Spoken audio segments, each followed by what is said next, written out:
Assalamualaikum warahmatullahi wabarakatuh. Apa kabar anak-anakku semua? Semoga semuanya dalam keadaan sehat walafiat. Alhamdulillah, bertemu lagi dengan Bu Ratna yang akan menyampaikan materi bahasa Indonesia. Nah, sebelum memulai pembelajaran hari ini, marilah kita membaca doa terlebih dahulu. Doaan a'udzubillahi minasyaitonirrajim. Bismillahirrohmanirrohim. Robbi zidni ilman nafi'a warzuqni fahman thayyiba. Amin ya rabbal alamin. Amin ya rabbal alamin. Baiklah, kita lanjutkan materi selanjutnya. Silahkan boleh dibuka buku tematiknya halaman 155 sampai halaman 157. Boleh dibaca terlebih dahulu ya. Baiklah, sambil dibaca, Bu Ratna akan menjelaskan sedikit tentang materi pada subtema 4, yaitu tentang pertumbuhan dan perkembangan tumbuhan. Nah, tujuan dari pembelajaran hari ini yaitu siswa dapat mengetahui pertumbuhan dan perkembangan tumbuhan. Kemarin kita sudah mengetahui pertumbuhan dan perkembangan hewan. Sekarang kita lanjut yang tumbuhan. Nah, tumbuhan sebagai salah satu ciptaan Allah Subhanahu wa Ta'ala mengalami pertumbuhan dan perkembangan. Ada dua jenis perkembangbiakan tumbuhan, yaitu berkembang biak secara alami dan berkembang biak secara buatan atau dibantu oleh manusia.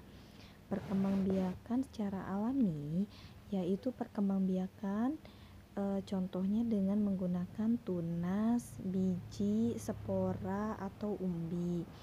Nah, tumbuhan yang berkembang biak alami pada tunas yaitu contohnya pada pohon pisang dan bambu. Tumbuhan yang berkembang biak alami dengan biji itu contohnya pada bayam, cabai, mangga, dan jambu, dan lain-lain. Nah, perkembangbiakan secara buatan yaitu perkembangbiakan yang sengaja diperbanyak dan dibantu oleh manusia dengan maksud untuk pangan, obat-obatan, dan keindahan. Perkembangbiakan dengan bantuan manusia dilakukan biasanya contohnya dengan setek dan cangkok. Contoh tumbuhan yang berkembang biak dengan setek adalah singkong. Tumbuhan yang berkembang biak dengan dicangkok adalah pohon kedongdong. Nah, tumbuhan memiliki anggota tubuh, yaitu diantaranya adalah akar, batang, dan daun. Bunga dan buah hanya menjadi pelengkap dan memperindah bagian tumbuhan saja. Nah, berikut akan dibahas bagian-bagian daun. Nah, daun dibedakan menjadi dua macam, yaitu daun lengkap dan daun tidak lengkap. Daun dapat dikatakan lengkap jika terdiri dari 3 bagian, yaitu pelepah, tangkai, dan helai daun. Contohnya itu pada daun pisang. Nah, daun tidak lengkap adalah daun yang hanya tersusun atas 1 atau 2 bagian saja. Contohnya yaitu pada daun mangga yang hanya terdiri dari tangkai dan helaian saja. Nah, selanjutnya jenis-jenis daun dan klasifikasinya. Pada umumnya, bagian daun yang paling kelihatan adalah helaian daun. Bentuk helai daun dipengaruhi oleh susunan tulang daunnya. Nah, berdasarkan bentuknya, tulang daun terdiri dari tulang daun menyirip, menjari, dan sejajar, dan juga melengkung. Menyirip contohnya pada daun mangga, jambu, dan nangka. Menjari contohnya pada singkong, pepaya, dan ilalang.